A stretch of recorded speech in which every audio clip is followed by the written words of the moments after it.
Hello everyone, मैं हूँ राज शर्मा और एक बार फिर से स्वागत है आपका अभी देखिए इस ऑनलाइन क्लास में। जी, आप सभी मुझे लगता है आ गए हैं। मैं आप सभी के कमेंट देख रहा था। चलिए कोई बात नहीं, आज का लेक्चर जो है स्टार्ट करते हैं। आज के लेक्चर में भी हम बायोटेक्नोलॉजी के बारे में बात करने वाले हैं कि बायोटेक्नोलॉजी में और कौन-कौन से टॉपिक हैं जो आपको कवर करना है। हालांकि आज के टॉपिक की बात करें तो काफी इंपॉर्टेंट है हर बात की तरह। तो आपका एक बार फिर से स्वागत है मुख्यमंत्री अभ्युदय योजना 2021 के तहत। जी, बहुत सारे कमेंट हैं और मैं देख रहा था सभी को मेरी तरफ से good morning, good afternoon. Okay, आप में से बहुत कुछ लोग बोल रहे हैं कि भाई कौन सी पढ़नी पड़ेगी, किताब पढ़नी पड़ेगी। मैं फिर से कह चुका हूँ, अगर आप बार बार मेरी वीडियो को देख रहे होगे तो मैं बार बार एक चीज बोलता हूँ कि अगर कोई भी किताब अगर आपको लेनी है तो स्पेक्ट्रम ले सकते हैं। ठीक है, रही बात है कि इनफ है या नहीं है, तो बेसिक नॉलेज की बात करें तो बेसिक नॉलेज इनफ है। और अगर आप करंट की बात करते हैं, करंट आपको देखो कवर करना पड़ेगा न्यूज़पेपर से। हालांकि कुछ करंट मैं भी क्लास में कराता जा रहा हूँ, लेकिन मान लो कोई करंट छूट जाता है या फिर मेरी जब तक मैं क्लास करा रहा हूँ तब तक तो मैं करंट करा दूंगा, उसके बाद का जो करंट है आपको कवर करना है। तो आज हम बात क्या करने वाले हैं, आज बेसिकली हम कुछ एग्रीकल्चर के बारे में बात करेंगे कि बायोटेक्नोलॉजी का यूज करके हम एग्रीकल्चर में कौन कौन से बेनिफिट ले सकते हैं। तो चलिए आज क्लास स्टार्ट करते हैं। एग्रीकल्चर की बात करें तो उससे पहले एक बार छोटा सा एक टर्म समझ लेते हैं कि भाई अगर मान लिया जैसे बायोटेक्नोलॉजी में किन किन फेजेस में हम चीजों को कवर करते हैं। तो सबसे पहले एक बार हम बात कर लेते हैं जीन इंजीनियरिंग के बारे में या फिर जीन टेक्नोलॉजी के बारे में कि जेनेटिक इंजीनियरिंग या हुआ या जीन जो इंजीनियरिंग होती है वो क्या होती है। तो अगर हम बात करें जेनेटिक इंजीनियरिंग के बारे में तो इसे हम जेनेटिक मॉडिफिकेशन भी कहते हैं और जीन टेक्नोलॉजी भी कह सकते हो। ओके अरुण, प्रणाम बच्चे। और बेसिकली क्या है कि ये किसी भी ऑर्गेनिज्म के जीनोम के अंदर में, किसी भी जीव के अंदर में जो जीनोम होती है, जीनों का जो ग्रुप होता है उसके अंदर में डायरेक्ट जो है वो मैनिपुलेशन कर सकता है, डायरेक्ट चेंजेस कर सकता है, आप ये बोल सकते हो। ठीक है, और जो हम बायोटेक्नोलॉजी के अंतर्गत में करेंगे। हाँ बिल्कुल बिल्कुल गीता, करंट से भी हो जाएगा बट करंट आपको करना पड़ेगा। गाइस अगर बात करें यहाँ पे जेनेटिक का मतलब तो आपको अच्छे तरीके से पता होगा, हिंदी में कहते हैं आनुवांशिक। एक पीढ़ी से दूसरी पीढ़ी में कोई भी कैरेक्टर या कोई भी गुण अगर स्थानांतरित होते हैं तो आप उसको जेनेटिक बोल सकते हो। ठीक है, फिर इंजीनियरिंग का मतलब क्या होगा, तो आप बोल सकते हैं जो इंजीनियरिंग है ये बेसिक एक टर्म है, एक टर्म है, आप एक वर्ड्स की बात बोल सकते हो। बेसिकली अगर आप किसी भी जीव के शरीर में, किसी भी जीव के जीनोम में कोई भी चीज अगर आप चेंज करते हो, मतलब कोई भी करेक्टर चेंज करते हो या उसी करेक्टर को आप क्या करते हो, अल्टर करते हो, ऊपर नीचे कर लेते हो, किसके द्वारा, रिकमेंडेंट डीएनए टेक्नोलॉजी के द्वारा, तो इसी शब्द को आप बोल सकते हो इंजीनियरिंग है। हालांकि अलग अलग फील्ड में इसकी जो है जो टर्म है वो अलग अलग हो सकती है, आप बोल सकते हो। अब बेसिकली ये डीएनए रिकमेंड टेक्नोलॉजी क्या होती है मैं आपको बता दूं। देखो अगर हम सिंपल और साधारण शब्दों की बात करें तो किसी भी सेल के अंदर में किसी भी दूसरे सेल के डीएनए को ऐड करना ही क्या कहलाता है, आप डीएनए रिकमेंडेंट टेक्नोलॉजी कहलाती है। और ये जो प्रोसेस के द्वारा होता है उसे आप जेनेटिक इंजीनियरिंग बोल देते हो। क्लियर है? क्रिप्सन 9 क्या है सर, बहुत अच्छा क्वेश्चन पूछा आपने, वो भी बहुत जीन एडिटिंग के तहत आता है, मैं बताऊंगा वही। ओके, देखो जीन की जब बात कर रहे हैं, क्योंकि हम बार बार जीन बोल रहे हैं, डीएनए बोल रहे हैं, तो जीन बेसिकली जितने भी लिविंग ऑर्गेनिज्म है, जितने भी सजीव जीव हैं, उन सभी के अंदर में ये पाया जाता है। और जो उनके गुणों को, जो उनके कैरेक्टर को एक जनरेशन से दूसरे जनरेशन में ट्रांसफर करता है। सिंपल बात, सिंपल और साधारण शब्दों में बोलूं तो कोई भी जीव अपनी जो इंफॉर्मेशन, अपनी सूचना को खत्म होने से पहले वो दूसरी पीढ़ी यानी कि अपने ही संतति में वो इंफॉर्मेशन पहुंचा देता है। ठीक है, तो वो इंफॉर्मेशन जीन के माध्यम से ही पहुंचती है। तो ये जेनेटिक इंजीनियरिंग की हम बात कर रहे थे। तो एप्लीकेशन क्या है सर, मतलब हम ये जो जेनेटिक इंजीनियरिंग है या फिर जीन टेक्नोलॉजी है या फिर जेनेटिक मॉडिफिकेशन है, इसका उपयोग हम कहाँ कहाँ कर सकते हैं। हालांकि अगर हम बात करें कि ये जो जेनेटिक इंजीनियरिंग है ये मेडिकल रिसर्च और जितनी भी इंडस्ट्री होती है, चार फील्ड में इसका उपयोग काफी काफी महत्वपूर्ण है। पहला किसमें, मेडिसिन के फील्ड में, मेडिसिन जो भी आप खाते हो जो अपने बीमारी को सही करने के लिए। दूसरा रिसर्च, अब वो रिसर्च हर एक फील्ड में हो सकती है, इंडस्ट्री जितने भी उद्योग है, और जो एग्रीकल्चर है, ये कुछ महत्वपूर्ण सेक्टर है जेनेटिक इंजीनियरिंग का, जहाँ पे इसे हम अप्लाई कर सकते हैं। बेसिकली आप बोल सकते हो जितने भी वेरियस प्लांट है, एनिमल है, सूक्ष्म जो जीव है ना, इन सभी में इसका उपयोग होता है। तो पहला जो माइक्रो ऑर्गेनिज्म है जिनमें हमने जेनेटिक मॉडिफाई किया था, वो एक बैक्टीरिया था। यानी कि हमने सबसे पहले एक बैक्टीरिया के अंदर में जीन को चेंजेस किया था। ठीक है। और अगर हम बात करें अलग अलग फील्ड की, जैसे अगर हम बात कर लेते हैं मेडिकल फील्ड के बारे में, कि सब मेडिकल फील्ड में हम जीन टेक्नोलॉजी या फिर जेनेटिक इंजीनियरिंग का यूज कैसे कर सकते हैं, कहाँ कहाँ कर सकते हैं। तो सबसे पहली बात तो ड्रग का निर्माण में, मेडिसिन के नए नए ड्रग के निर्माण में कर सकते हैं, जीन थेरेपी में कर सकते हैं। जीन थेरेपी थोड़ा सा हमने डिस्कस किया था। जितने भी ह्यूमन ग्रोथ हार्मोन है, ठीक है, उसमें कर सकते हैं। मतलब समझो, ह्यूमन ग्रोथ हार्मोन को हम क्यों मतलब जेनेटिक इंजीनियरिंग में यूज करेंगे। गुड आफ्टरनून बच्चे। जैसे कि मान लीजिए कि कोई पेरेंट्स की जो हाइट है वो बहुत छोटी है, बौने किस्म के हैं, तो ऑब्वियसली उनकी जो संतति होगी, उनका जो ऑफस्प्रिंग होगा, जो आगे बच्चे होंगे, वो छोटे होंगे। लेकिन हम जेनेटिक इंजीनियरिंग के माध्यम से क्या कर सकते हैं कि उनमें कुछ ग्रोथ हार्मोन को बढ़ा करके उनकी जो संतति होगी, आने वाले जो बच्चे होंगे, उनमें हम जीन को अल्टर करके उनकी हाइट को बढ़ा सकते हैं। या आप बोलो कि मान लो किसी के अंदर में जेनेटिक इंफॉर्मेशन जो है वो रॉन्ग हो चुकी है, मतलब कि किसी के अंदर में कोई जेनेटिक बीमारी है और बार बार वो जो बीमारी है वो उसके आने वाली पीढ़ी में भी जा रही है, तो ऐसी कंडीशन में भी उस पर्टिकुलर जीन को हम निकाल करके, ठीक है, दूसरे प्रकार का ग्रोथ हार्मोन डाल करके भी चेंज कर सकते हैं। फॉलिकल स्टिमुलेटिंग हार्मोन का निर्माण किया जा सकता है, एफएचएस हार्मोन जिसको बोलते हैं। दूसरा, ह्यूमन जो एल्बुमिन है या फिर एंटी हीमोफिलिक फैक्टर है, उसके निर्माण में भी किया जा सकता है। भाई, हीमोफैटिक फैक्टर का मतलब हो गया कि हीमोफीलिया का नाम सुना आपने। हीमोफीलिया का मतलब क्या, एक ऐसी डिजीज जो आनुवांशिक है, जिसमें रक्त का थक्का नहीं जमता। तो मान लो किसी को ये बीमारी हो चुकी है, इसे हम रॉयल डिजीज भी कहते हैं, तो आने वाले इसके जो बच्चे होंगे उनमें भी बीमारी आएगी। तो हम क्यों ना पहले ही हम एक एंटी हीमोफैक्टर जो एंटी हीमोफिलिक फैक्टर है, मतलब एक विशेष प्रकार का जिन जिसे आप F8 भी कहते हो, हम उसे कट करके उसमें चेंज कर दें। या फिर आप मोनोक्लोनल एंटीबॉडी की बात, उसे हम बना सकते हैं, वैक्सीन बना सकते हैं। अभी देखो, मोनोक्लोनल एंटीबॉडी क्या है ये मैं बता चुका हूं, आपको अच्छे तरीके से पता चला होगा। ओके, जय श्री राम मयंक, नमस्ते छाया। तो कहीं ना कहीं जो है जो जीन इंजीनियरिंग का जो सेक्टर है, वो पहला कौन सा है, आप मेडिकल बोल सकते हो, मेडिसिन बोल सकते हो, जहां पे हम विभिन्न विभिन्न तरीके से हम विभिन्न विभिन्न उपचार को भी कर सकते हैं। ठीक है। दूसरा, एग्रीकल्चर की जब बात करें, तो एग्रीकल्चर जिसको कि आज हम जो बात करने वाले हैं, इसमें क्या करेंगे कि हम कृषि, एग्रीकल्चर का मतलब तो कृषि होता है, कृषि के अंदर में हम जो जेनेटिक इंजीनियरिंग का उपयोग करके हम जो आनुवांशिक रूप से संशोधित फसल है उसको बना सकते हैं।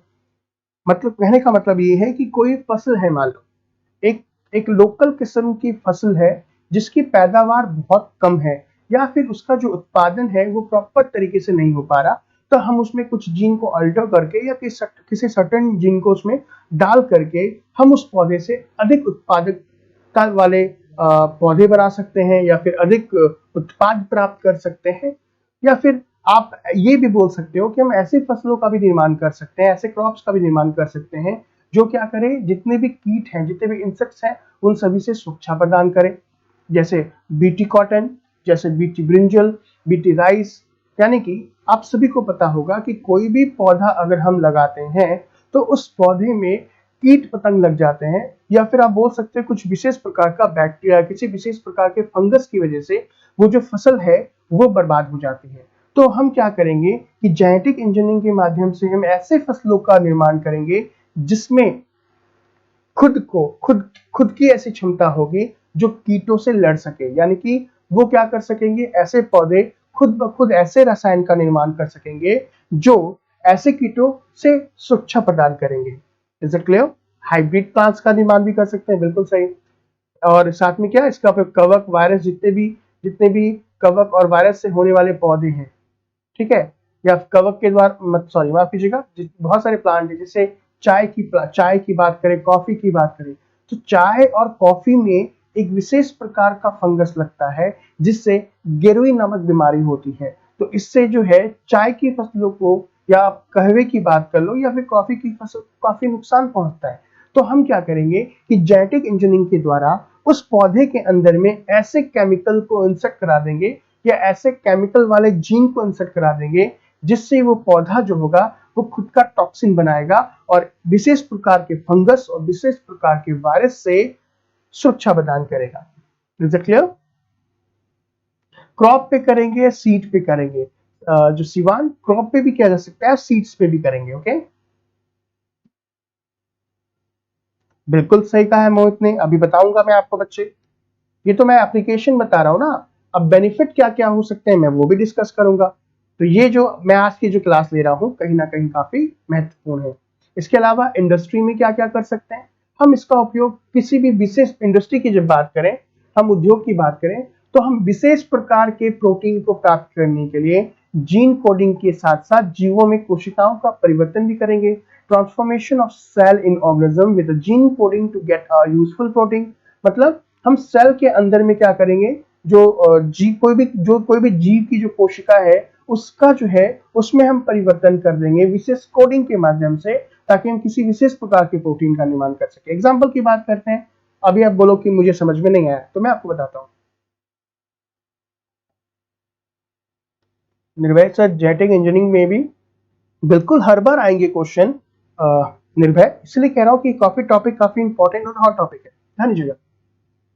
जैसे कि मान लो तो ये जो मैंने बताया कि एक यूजफुल प्रोटीन प्राप्त करने के लिए जीन कोडिंग, मतलब ये कि जैसे आप डिजाइनर बेबी की बात कर सकते हो। मान लो कि कोई व्यक्ति अपने बच्चे का कलर बिल्कुल साफ चाहता है, जबकि उसका कलर और उनकी वाइफ का कलर बिल्कुल डार्क है। तो अब ऐसे कंडीशन में क्या होगा कि हम जेनेटिक इंजीनियरिंग के माध्यम से उस बच्चे के जीन में हेर फेर कर सकते हैं, हम उसके जीन कोडिंग कर सकते हैं, जिससे उस बच्चे का जो कलर होगा वो जो होगा फेयर होगा। या फिर आप बोल सकते हो, पिछली क्लास में मैंने आपको क्या एक पिछली क्लास में भी मैंने काफी पढ़ाया था इसका एग्जाम्पल का, कि आप जीन कोडिंग करके जीन सर्टन जीन डाल करके एक नॉर्मल जो हमारे स्टेम सेल होती है, जिसको आप ये वो जो एडल्ट स्टेम सेल होती है, उसमें है ना डॉक्टरों ने क्या किया, जीन कोडिंग करके कुछ सर्टन जीन डाल करके उसको क्या कर दिया, जो एम्ब्रियोनिक स्टेम सेल है उसके जैसे बिहेव करा दिया। तो ये जो इंडस्ट्री की बात कर रहे हैं, इसमें वही वाला बात आ जाएगा कि जो हमने स्टेम सेल की बात करी थी। कौन से स्टेम सेल? कि भाई हमने एडल्ट स्टेम सेल को हमने क्या किया, जीन कोडिंग के माध्यम से कुछ जीन को एक्स्ट्रा डाल करके एम्ब्रियोनिक स्टेम सेल के जैसे बिहेव कराया था। आप में से अगर ये बहुत लोगों को नहीं पता होगा तो ध्यान दीजिएगा, मेरी पिछली क्लास आप देख लीजिएगा। इसके अलावा गाइस कुछ मेडिसिन, जैसे आप बोल सकते हो कि insulin, human growth hormone, vaccine, ये सब बनाया जा सकता है। या फिर आप किसी भी फूड के अंदर में, जैसे चीज मेकिंग के अंदर में क्राइमोसिन, दूसरा फ्यूल जो है जो हम यूज करते हैं, ठीक है, फ्यूल का भी उपयोग किया जा सकता है। मतलब इंसुलिन, मानव विकास हार्मोन और टीके जैसी दवाई, भोजन के उत्पाद में पनीर बनाने में काइमोसिन, दूसरा ईंधन के ऐसे तकनीकों का उपयोग करके उत्पादित किया जा सकता है। अब बहुत सारे ईंधन ऐसे भी हैं जिसका उपयोग हम बायोटेक्नोलॉजी के नाम से, मतलब बायोटेक्नोलॉजी के माध्यम से हम उसे बनाएंगे, जैसे E20 फ्यूल। अभी इस E20 फ्यूल के बारे में किसको किसको नॉलेज है वो कमेंट करें, अदरवाइज मैं क्या करूंगा, आपको E20 फ्यूल के बारे में बहुत अच्छे तरीके से बताऊंगा। ठीक है, बिल्कुल सही कहा है Babu Yadav, height can be change by gene. हम जीन के माध्यम से, अगर जीन को अच्छी तरीके से समझ लें, हम ऑर्गेनिज्म के अंदर में मनचाहा परिवर्तन कर सकते हैं। कोई भी परिवर्तन जो भी आप सोच सकते हो वो जेनेटिक इंजीनियरिंग के द्वारा संभव है। अब कैसे करेंगे भाई, सिंपल सा सवाल है सर। आप बोल रहे हो कि हम जीन में कोई भी चीज अल्टर करेंगे, मतलब परिवर्तन कर सकते हैं, एक जीन को दूसरे जीन में हम ट्रांसफर कर सकते हैं, एक कोशिका से दूसरे कोशिका के डीएनए को आप क्या कर सकते हो, दूसरे में डाल सकते हो, बट ये पॉसिबल होगा कैसे? देखो, जीन टेक्नोलॉजी की बात करो या फिर जीन मॉडिफिकेशन की बात करो, या फिर आप बोलो कि जेनेटिक इंजीनियरिंग, तो ये बेस्ड है डीएनए के कट करने पर और डीएनए के ऐड करने पे। तो डीएनए को या फिर जीन को हम कैसे ऐड करेंगे, ऐसे कट करेंगे, इसके लिए दो प्रकार के एंजाइम का होना बहुत जरूरी है। अब डीएनए कहाँ से कट होता है, डीएनए बेसिकली क्या है, मेरी पिछली क्लास में मैंने पिछली क्लास में बहुत अच्छे तरीके से डिस्कस किया है। आप उस क्लास को अगर आप एक बार देख लेंगे, जो बच्चे नए हैं तो ध्यान रखेंगे, आप आसानी से डीएनए को कट कर सकेंगे और डीएनए को ऐड कर सकेंगे। मैं यहाँ केवल आपको उस दो एंजाइम्स के बारे में बताने वाला हूँ जो डीएनए को कट करने में और डीएनए को ऐड करने में सक्षम है। जी, सबसे पहले हम बात करते हैं रिस्ट्रिक्शन एंजाइम के बारे में। रिस्ट्रिक्शन एंजाइम हम ये बोल सकते हैं कुछ ऐसे एंजाइम जिसे हम विशेष प्रकार के बैक्टीरिया से प्राप्त करते हैं, और ये जो रिस्ट्रिक्शन एंजाइम है वो डीएनए को कट करने का काम करते हैं। जैसे आप इस फिगर में देखो, ये एक पूरा का पूरा सिंगल डीएनए है जिसे हमने क्या किया है, अनकॉइल कर लिया है। और मैंने बताया था डीएनए के अंदर में कुछ क्या होते हैं, न्यूक्लियोटाइड्स होते हैं, जिसमें कि न्यूक्लियोटाइड्स में भी मैंने आपको बताया था कि फास्फोलिपिड हो सकता, कुछ सुगर्स होते हैं, कुछ नाइट्रोजन क्षार होते हैं। नाइट्रोजन क्षार मैंने कहा था कि कितने होते हैं, वो दो होते हैं, चार होते हैं, एक एडेनिन, दूसरा थाइमिन। देखो यहाँ पे एडेनिन थाइमिन से जुड़ा होता है, साइटोसिन ग्वानिन से जुड़ा होता है, और ए और टी के बीच में जो बॉन्ड पाया जाता है वो हाइड्रोजन बॉन्ड होता है, और डीएनए हमेशा यहीं से कट करता है। तो ये जो रिस्ट्रिक्शन एंजाइम है, इसके द्वारा हम क्या करते हैं कि ये जो नाइट्रोजनी बेस है, देख रहे हो आप, ये टी और ए, ठीक है, इसके बीच में हम जैसे डालेंगे तो ये हाइड्रोजन बॉन्ड होता है, तो ये यहाँ से अलग हो जाएगा। यानी कि हम इस रिस्ट्रिक्शन एंजाइम के द्वारा हम क्या कर सकते हैं, दो डीएनए को आपस में कट कर सकते हैं। और ध्यान दीजिएगा कि ये जो डीएनए, ये जो रिस्ट्रिक्शन एंजाइम है, इसे हम बायोकेमिकल सीजर भी कहते हैं। बायोकेमिकल सीजर, ये यूपीएससी में क्वेश्चन पूछा जा चुका है कि जैविक कैंची किसे कहा जाता है। तो जो जैविक कैंची है उसे रिस्ट्रिक्शन एंजाइम को कहते हैं। अब इसका नाम जो है वो है इंडोन्यूक्लियस। क्या नाम है इसका बच्चे, इंडोन्यूक्लियस। ध्यान दीजिएगा, रिस्ट्रिक्शन एंजाइम को हम क्या बोलेंगे, इंडोन्यूक्लियस। तो बायोकेमिकल सीजर यानी कि जैविक कैंची जो होती है, हम इंडोन्यूक्लियस को कहते हैं। ये क्वेश्चन आ चुका है पेपर के अंदर में। निर्भय, ये G20 सबमिट क्या है आगे बताऊंगा। G20 फ्यूल है बच्चे, आप बोल सकते हो पेट्रोल पर 20%, बिल्कुल सही कहा, अच्छी नॉलेज है आपको। तो यहाँ पे हमने रिस्ट्रिक्शन एंजाइम जिसे हमने इंडोन्यूक्लियस कहा, उसका काम क्या है कि किसी भी दो डीएनए को कट करने में इस रिस्ट्रिक्शन एंजाइम की भूमिका सबसे महत्वपूर्ण होती है। ठीक है।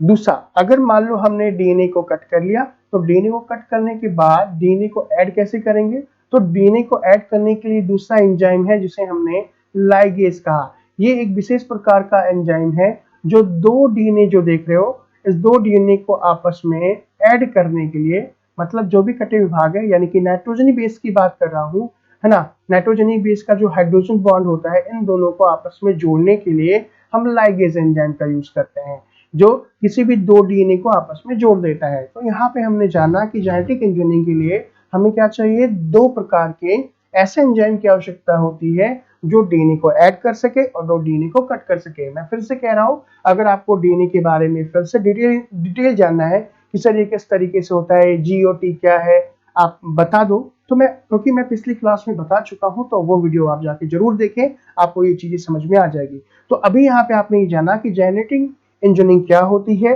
इसके क्या क्या एप्लीकेशंस है, ठीक है, बेनिफिट क्या होता है मैं आपको वो भी बता देता हूँ, और जेनेटिक इंजीनियरिंग के लिए दो विशेष प्रकार के कौन कौन से एंजाइम है। अब हम इसके द्वारा किसी भी दो जीवों के, किसी भी दो ऑर्गेनिज्म के जीन को या डीएनए को निकाल कर तीसरे जीव में डाल करके उन दोनों के कैरेक्टर को लेकर के हम क्या कर सकते हैं, तीसरा जीव बना सकते हैं। अगर यहां तक आपको समझ में आ रहा है तो मुझे कमेंट करके बताएं ताकि मैं आगे बात करूंगा। ठीक है, हम बात करने वाले हैं क्रॉप जेनेटिक इंजीनियरिंग के बारे में। जैसा कि आपको पता होगा कि आज की क्लास जो है वो बायोटेक्नोलॉजी की तो है, लेकिन बायोटेक्नोलॉजी का उपयोग हम एग्रीकल्चर में कैसे कर सकते हैं उसके बारे में डिस्कस करेंगे। तो क्रॉप जेनेटिक इंजीनियरिंग क्या होती है, इसके बेनिफिट क्या होते हैं, क्या मतलब जो जीएमओ फूड हम बनाएंगे क्या उसके साइड इफेक्ट्स भी हैं, हम उसके बारे में डिटेल से चर्चा करेंगे, और साथ में हम जो भी करंट है उसके बारे में भी बात करने वाले हैं। तो जी, आप जितने भी लोग इस वीडियो को देख रहे हो, क्या समझ में आ रहा है तो कमेंट करके बताएं, और यहां तक अगर कोई बात समझ में नहीं आई तो वो भी बताएं। बायोकेमिकल सीजर कैसा होता है? बायोकेमिकल सीजर बेसिकली हम एंजाइम्स को कहते हैं। वो सीजर ऐसा नहीं कि कैंची है, सीजर का मतलब कैंची होता है जीव, जो बायोलॉजिकल का मतलब जैविक, जैविक कोडिंग और डिकोडिंग को काटने के लिए या उसको करने के लिए हम सिखाएंगे। ओके यूनिस, बहुत अच्छा समझ में आ रहा है, बहुत अच्छी बात है जी। रंजना ने कहा है, रचना बिल्कुल समझ में आ रहा है जी। समझ में आएगा तभी आपके लिए भी बेनिफिट है और मेरे लिए भी बेनिफिट है, ताकि हम चीजों को अच्छी तरीके से अंडरस्टैंड कर सके। मैं चाहूंगा कि जितने भी लोग इस वीडियो को देख रहे हैं सारे के सारे लोग कमेंट करें और आपके मन में जो भी सवाल है उसके बारे में डिस्कस करें, और लाइक जरूर कर दें। आप में से बहुत सारे लोग हैं जो लाइक अभी नहीं किए हैं, ठीक है, अच्छी बात है, क्लास के बाद कर लोगे लेकिन कर दें, ठीक है। किसी को भी थोड़ा सा भी अगर डाउट हो तो परेशान नहीं होना, कमेंट करना, लेकिन जेन्युइन क्वेश्चन आज की क्लास से रिलेटेड। ये पीडीएफ, सर पीडीएफ कहाँ मिलेगी, कब क्लास होती है, ये मैं नहीं बताऊंगा, ओके। जितने लोग हैं सारे के सारे लोग डिस्कस करेंगे। कल हमारी क्लास नहीं हुई थी, आज क्लास है, कल भी है, परसों भी है, तरसों भी है, ठीक है। और हाँ, आज और कल हमारी सिंगल क्लास है, इट मीन्स कि 3 बजे से लेकर के 4:30 बजे तक है, लेकिन कल के बाद फिर 2 दिन लगातार हमारी क्लास 3 से लेकर 6 बजे तक होगी, यानी कि दोनों के दोनों क्लास मेरी होगी। काफी अच्छा लगेगा आपको पढ़ने में, जी आ रहा है।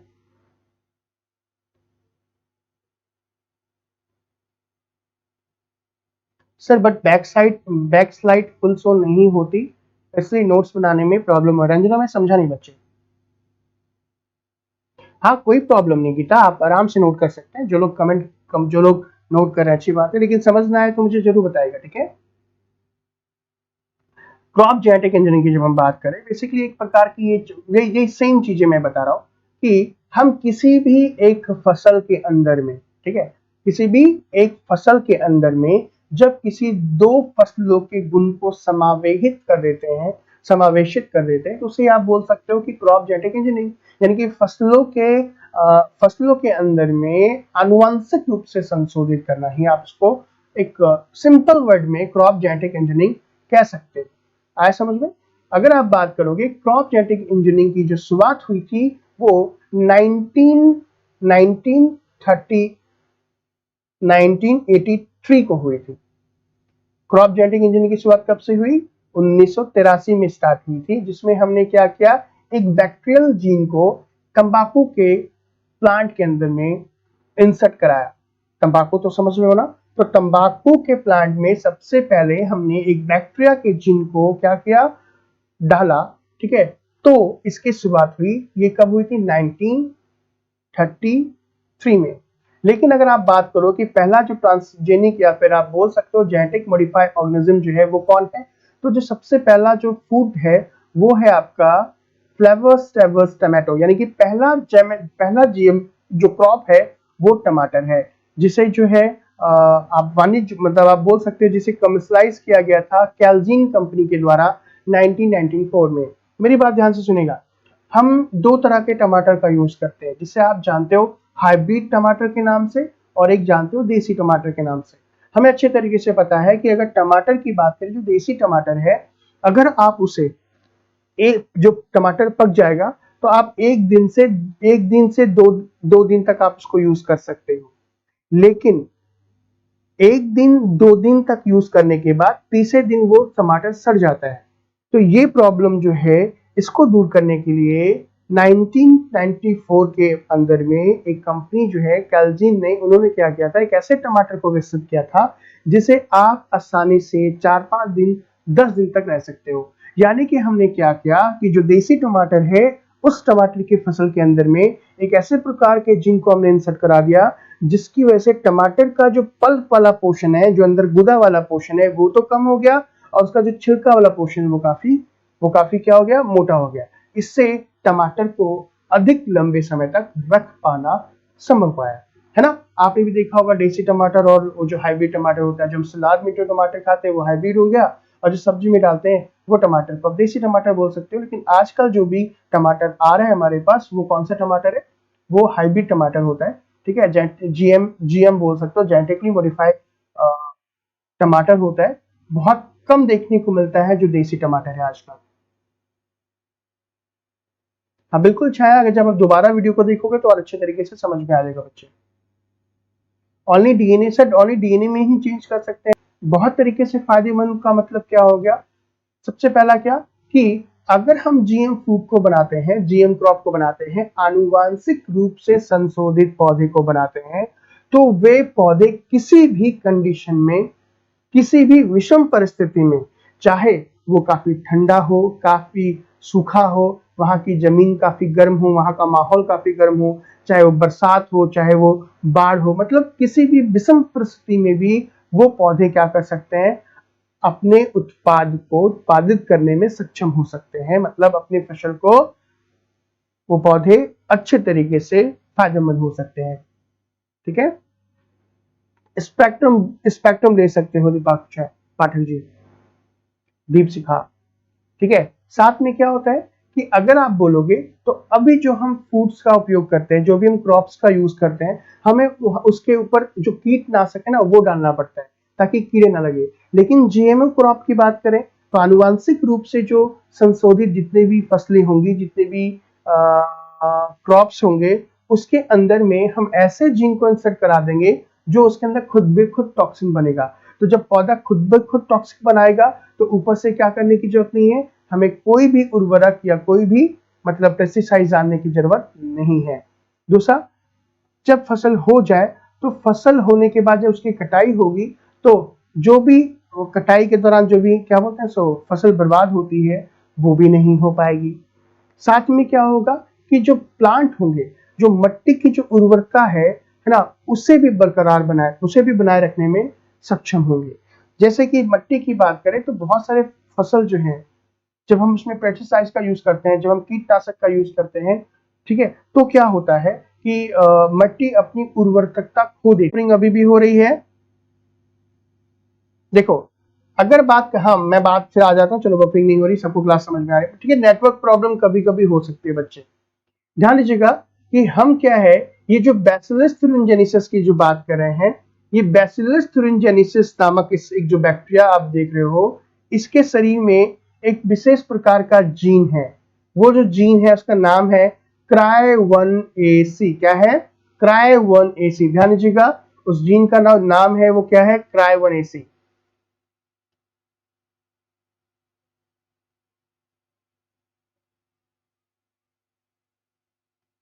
क्या बताया, cry1ac। हमने क्या किया, ये जो cry1ac नामक जीन है, ये जो बैक्टीरियल जीन है, हमने इसको जो कपास की जो सामान्य फसल होती है, कॉमन जो कॉटन का जो प्लांट है, हमने क्या कर दिया, उसके सीड्स के अंदर में इस जीन को क्या है वो हमने ट्रांसप्लांट कर दिया। ठीक है, ये जीन जो है, जो cry1ac नामक जो जीन देख रहे हो, जब ये कॉटन के सीड में हमने इसे क्या किया, प्रेषित करा दिया, उसके अंदर में हमने जेनेटिक इंजीनियरिंग के माध्यम से उसमें हमने डाल दिया, तब क्या हुआ कि इस कॉटन के पौधे में अब खुद का टॉक्सिन बनना स्टार्ट कर दिया। तो अब कॉटन की जो सामान्य फसल होती है, वो बेसिकली क्या है, उसमें एक कीड़ा लगता है जिसका नाम है बॉलवर्म। क्या नाम है? बॉलवर्म। ठीक है, क्या अभी भी बफरिंग हो रही है? क्या अभी भी बफरिंग हो रही है बच्चे? यहां से मेरी तरफ से तो सारी चीजें बिल्कुल परफेक्ट है, एक बार आप देख लो, मे बी आपका नेटवर्क थोड़ा सा डाउन होगा। यहां से मेरी इधर से कोई भी एंड में प्रॉब्लम नहीं आ रही बच्चे। ठीक है, तो एक बार चलो मैं फिर से बता देता हूं जो मैंने अभी आपको बताया कि हमने क्या किया, कॉटन के सीड्स में ये जो बीटी बैक्टीरिया है, बीटी बैक्टीरिया का एक जीन है cry1ac, उसको हमने डाल दिया, जिससे क्या हुआ कि खुद का, समझ में आ रहा है, जो खुद का टॉक्सिन जो है वो बीटी कॉटन बनाने लगी। और उस बैक्टीरिया, उस जो बीटी कपास का जो पौधा है, उस पे समानता एक प्रकार का कीड़ा लगता है जिसका नाम है वॉलवर्म।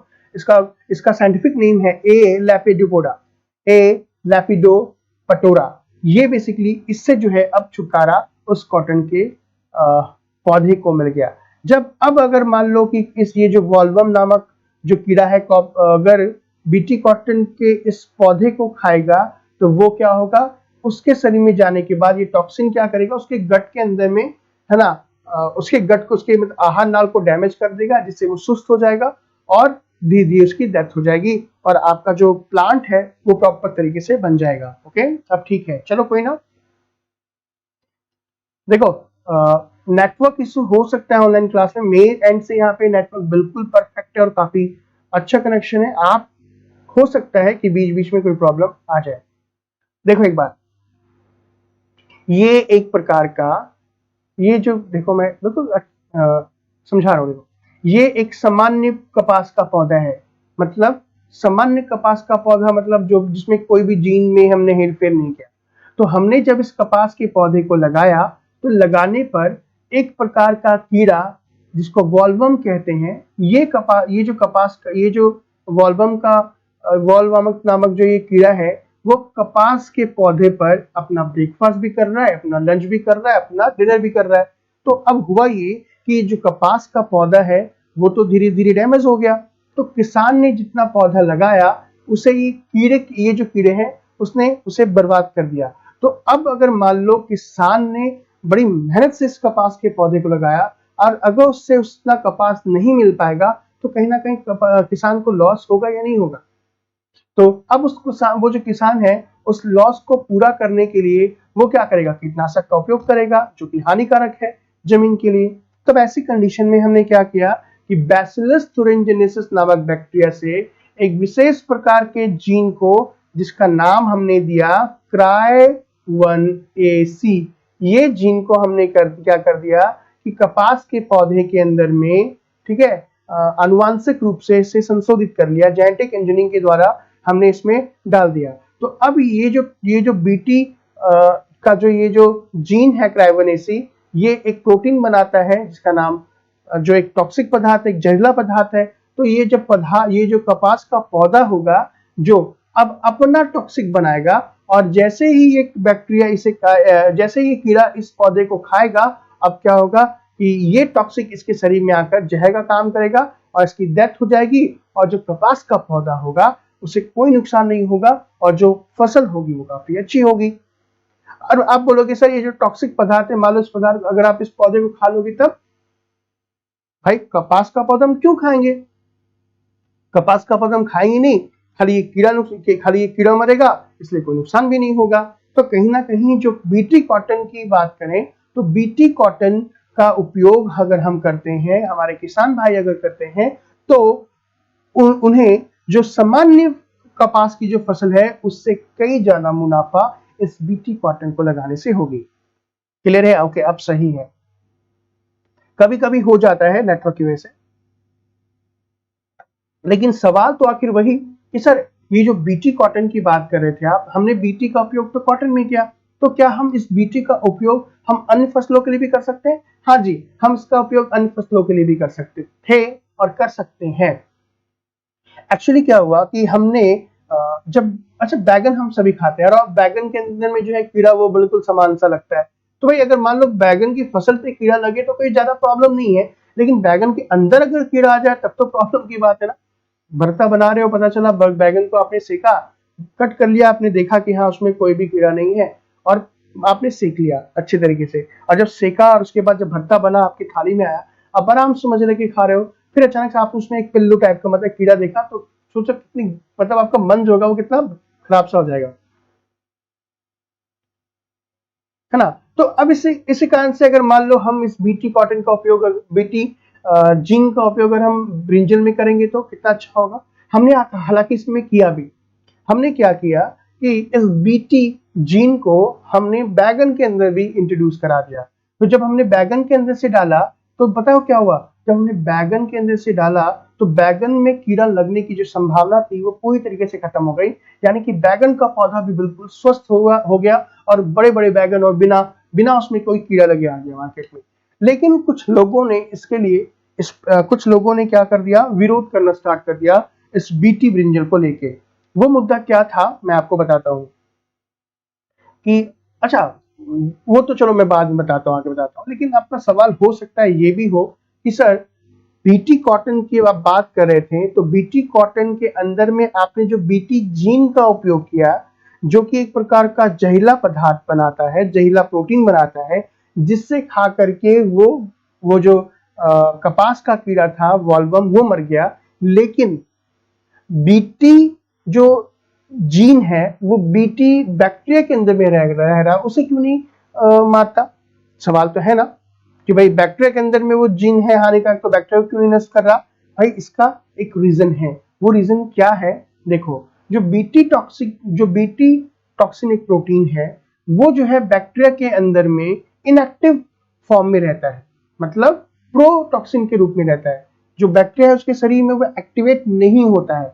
लेकिन जब अगर मान लो कि जब ये जो बीटी टॉक्सिन कोई कीड़ा निगल जाता है, तो ये जो टॉक्सिन है उस कीड़े के शरीर के अंदर में जा करके उसके अंदर का जो क्षारीय वैल्यू है, मतलब जो कीड़े का जो स्टमक है उसके अंदर में जिसका जो पीएच लेवल है, क्षारीय पीएच लेवल है, उसके साथ ये टॉक्सिक मिल करके उसके आहार नाल को डैमेज कर देता है।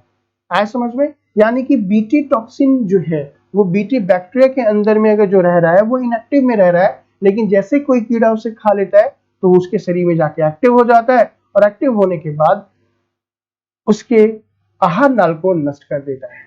क्लियर है? और इसीलिए हम क्या करते हैं कि बीटी टॉक्सिन वाले जीन है उसको हमने क्लोन बनाया, और उसके क्लोन बना करके हमने ऐसे पौधे के शरीर में डाल दिया, ऐसे पौधे में हमने ट्रांसप्लांट कर दिया जिसमें कीड़े लगने की संभावना बहुत ज्यादा होती है, जहां और जिसमें हम कीड़े को भगाने के लिए बहुत सारे कीटनाशक का उपयोग करते हैं। Is it clear? आप बोल सकते हो कि जो बीटी कॉटन है इसका उपयोग कहां कहां किया जा सकता है? इसका उपयोग बीटी कॉटन में हम कर ही रहे हैं।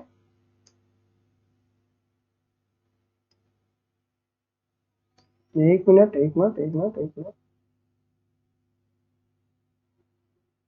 बीटी कॉटन में, बीटी कॉर्न में, राइस में, टमाटर में, पोटैटो में, सोयाबीन में, यानी कि ये जो बीटी देख रहे हो ना, बैसिलस thuringiensis, इसके जो जीन का उपयोग हम अब खाने वाले पदार्थ में भी कह रहे हैं। हाँ मैं बता रहा हूं बच्चे।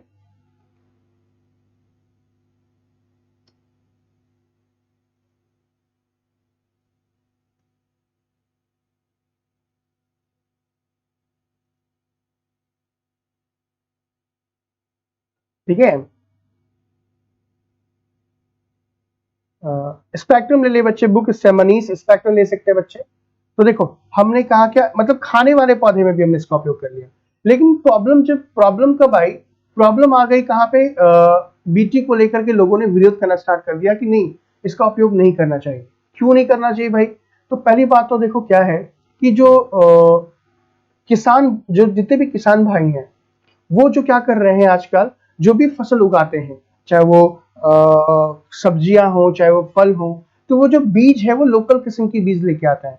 ठीक है, बट ये जो बीज है वो लोकल किस्म के बीज से काफी महंगा है, क्योंकि भाई जेनेटिकली मॉडिफाई है, तो इसमें बहुत सारे खर्चे भी आएंगे ना, क्योंकि इसमें बहुत सारे डॉक्टर्स लगे होंगे, बहुत सारे इंजीनियर इसमें लगे होंगे कि किस तरीके से हम उत्पादकता को बढ़ा लें।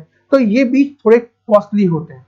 जितने भी हमारे पास जो नॉन जेनेटिक मॉडिफाई वैरायटीज होती हैं, जो भी आप लोकल किस्म की बात कर सकते हो, तो लोकल किस्म के जितने भी हमारे पास बीज हैं उससे ये बीज थोड़े कॉस्टली होते हैं।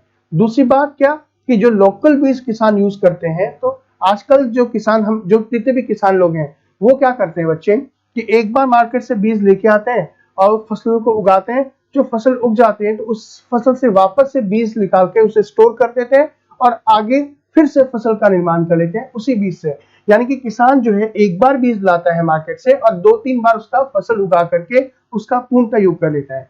लेकिन अगर बीटी सीड्स की बात करें तो बीटी सीड्स को केवल एक ही बार उपजाया जा सकता है। मतलब ये कि अगर आपने बीटी सीड्स को एक बार आपने उगाया तो जो बीटी जो सीड्स है, जो बीटी बीज है, उसकी जो क्वालिटी होगी वो केवल एक ही जनरेशन में होगी।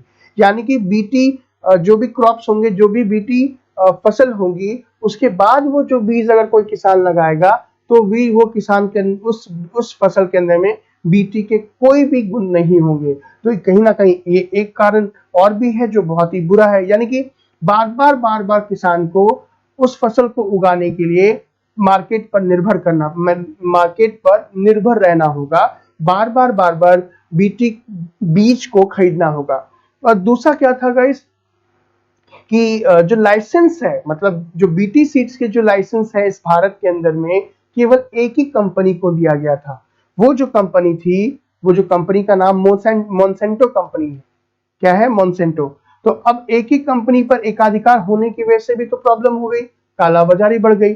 भाई अगर एक ही, आज हम कोई भी सामान लेते हैं तो उस सामान के बहुत सारी कंपनीज हो सकती हैं। मतलब मान लो अगर मुझे लैपटॉप चाहिए, तो मुझे लैपटॉप किसी एक कंपनी पे तो जरूरी नहीं है। मैं 4-5 कंपनी के लैपटॉप को आपस में क्या करता हूँ, देखता हूँ कि हाँ क्या है क्या नहीं, कौन से अच्छे फीचर है, उसके बाद सोच समझ करके जो कंपनी अच्छी लगती है वही लूंगा। लेकिन मान लो कि मार्केट में केवल एक ही कंपनी है, ठीक है, और मुझे हमेशा उसी कंपनी के लैपटॉप को लेने की जरूरत हो या कोई भी प्रोडक्ट को लेने की जरूरत हो, तो भाई कंपनी की तो मोनोपोली बढ़ेगी ना, वो कुछ भी किसी भी दाम में बेच सकता है, कालाबाजारी बहुत सारी हो जाएगी।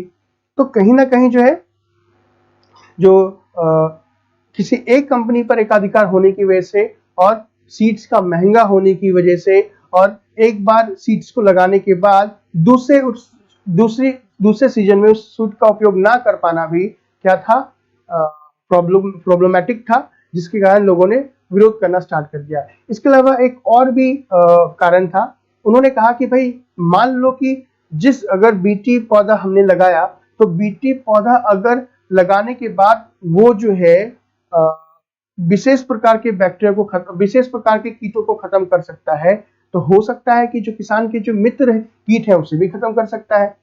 या मान लीजिए कि कोई क्रॉप जो खाने वाला है, जैसे बीटी चावल हो गया, बीटी ब्रिंजल हो गया, अगर हम उसे लगातार खाएंगे तो वो जो टॉक्सिन है वो हमारे शरीर में भी नुकसान पहुंचा सकता है।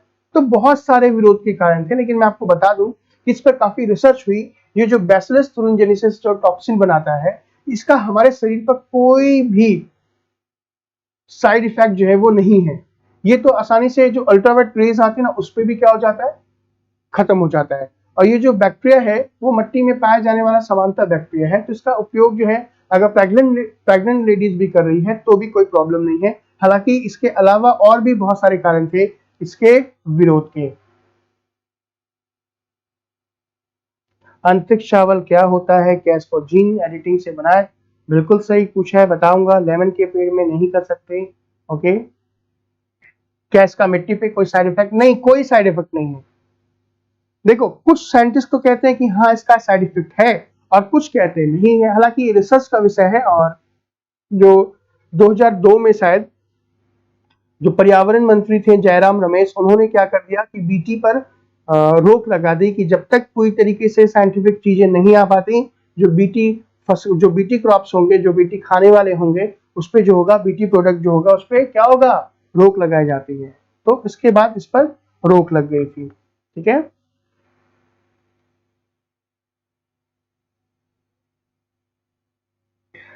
अब रोक लगने के बाद हाल ही में जो न्यूज बता रहा हूं इस बीटी से, हाल ही में गाइस अभी महाराष्ट्र के कुछ किसानों पर FIR 12, महाराष्ट्र के 12 किसानों पर क्या कर दिया गया, FIR लगा दिया गया। ठीक है। क्यों? क्योंकि वो क्या कर रहे थे, वो बीटी कॉटन को फिर से उगा रहे थे, जबकि सरकार ने बीटी प्रोडक्ट पर बैन लगा दिया था। ये जो घटना आप देख रहे हो, ये घटना बेसिकली क्या है कि जो महाराष्ट्र है उसके अकोला डिस्ट्रिक्ट की है। क्या है? अकोला डिस्ट्रिक्ट की है। अकोला डिस्ट्रिक्ट के 12 किसानों पर महाराष्ट्र सरकार ने जो है, महाराष्ट्र स्टेट गवर्नमेंट जो है वो क्या कर दी है, पुलिस कंप्लेन कर दी गई है। उनका कहना था कि जो जितने भी किसान हैं वहां पे, उन लोगों ने बैन की हुई इस बीटी कॉटन को वापस से उगाया है। इस पर जो FIR लॉन्च की गई है, मतलब जो किसान पर जो धारा लगाई गई है, वो धाराएं कौन कौन सी है? तो देखो, उसमें सबसे पहला है सीड एक्ट, दूसरा Indian penal code, protection of plant varieties and farmer act, custom act 1962 और पेटेंट एक्ट 1970। यानी कि भाई इतनी सारी धाराएं जो हैं इस पर इन 12 किसानों पर लगाई गई।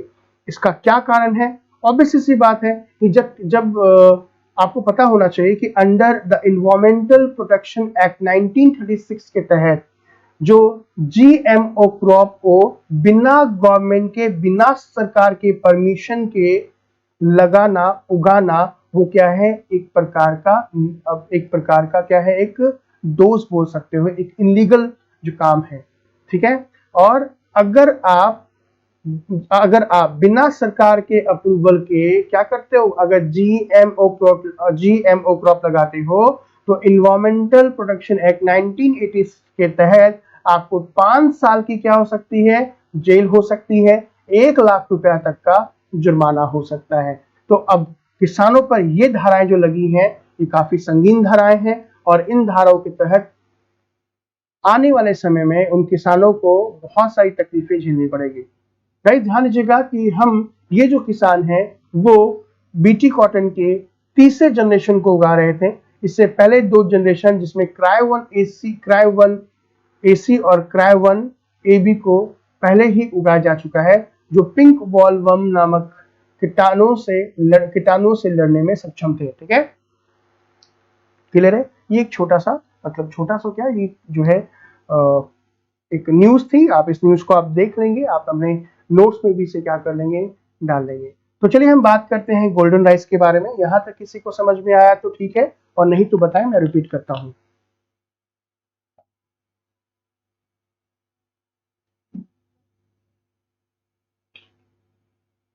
फटाफट बताएं यहां तक अगर आपको समझ में आया तो।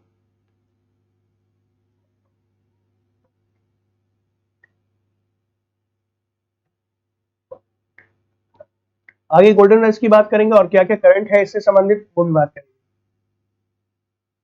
जी फटाफट कमेंट करें कि क्या आपको समझ में आया या नहीं आया बच्चे। आईपीसी का कौन सा धारा बताया तो आपको, उसमें बहुत सारी धाराएं हैं इंडियन पिनल कोड के तहत। जी फटाफट बताएं, क्योंकि हम बात करेंगे गोल्डन राइस के बारे में। सो इस गोल्डन राइस बेसिकली है सर, लास्ट में पेशेंट क्या है, पेटेंट प्रोडक्शन क्या होता है लास्ट में बता। ठीक है चलो, पेटेंट का मतलब क्या, पेटेंट की बात करें ना, पेटेंट मान लो कि कोई भी चीज मैंने बनाई, उसका मैंने पेटेंट तैयार कर लिया। अब पेटेंट के अलावा कोई और तीसरा इंसान अगर दूसरा इंसान उसको बनाता है तो उसके ऊपर उसका केस लग सकता है। ठीक है, सभी को समझ में आ रहा है। ओके, तो गोल्डन राइस की जब हम बात करें तो देखो, गोल्डन राइस सबसे पहली बार देखने में कैसे लगते हैं, सुनहरे कलर के होते हैं। देख रहे हो, राइस की बहुत सारी किस्म हैं, ब्लैक राइस बोल सकते हो, गोल्डन राइस बोल सकते हो, और जो हम लोग यूज करते हैं वो बेसिकली वाइल्ड टाइप के राइस का टाइप है ना। अब ये गोल्डन राइस का काम क्या है या क्या है, तो गोल्डन राइस बेसिकली एक नए प्रकार का चावल है जिसके अंदर में बीटा कैरोटीन पाया जाता है। बीटा कैरोटीन बेसिकली क्या है, एक प्रकार का ऐसा प्रोटीन है जिसे आप शरीर के अंदर में डालने पर, मतलब खाने पर, जो हमारा लीवर है वो लीवर बीटा कैरोटीन को विटामिन ए में परिवर्तित कर देता है। और बीटा कैरोटीन ही क्या करता है कि चावल को एक सुनहरा रंग प्रदान करता है। हमने क्या किया, जेनेटिक इंजीनियरिंग के माध्यम से 2 नए प्रकार के एंजाइम का निर्माण किया। ठीक है, जो क्या है आपके इस चावल के अंदर में बीटा कैरोटीन को बनाने का काम करता है। गोल्डन राइस जो है क्यों खाया जाए बेसिकली, तो गाइस आपको अच्छे तरीके से पता होगा कि हमारे देश में बहुत सारी जगह ऐसी हैं जहां पर प्रॉपर तरीके से चावल खाया जाता है।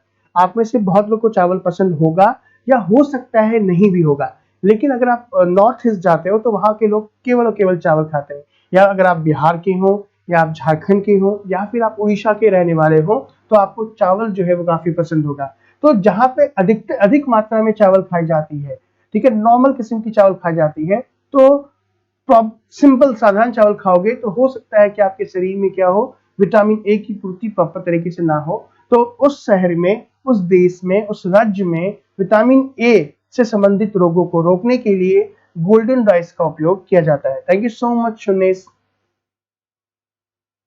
ठीक है गाइस, ध्यान दीजिएगा कि जितने भी रिसर्चर्स हैं जो हमारे पास, जितने भी हमारे वैज्ञानिक हैं, उन्होंने कहा कि 1 कप अगर गोल्डन राइस आप अपने भोजन में शामिल करते हो तो जो विटामिन ए की जो भी दैनिक जरूरत होती है उसका 50% आप केवल 1 कप गोल्डन राइस से यूज कर सकते हो।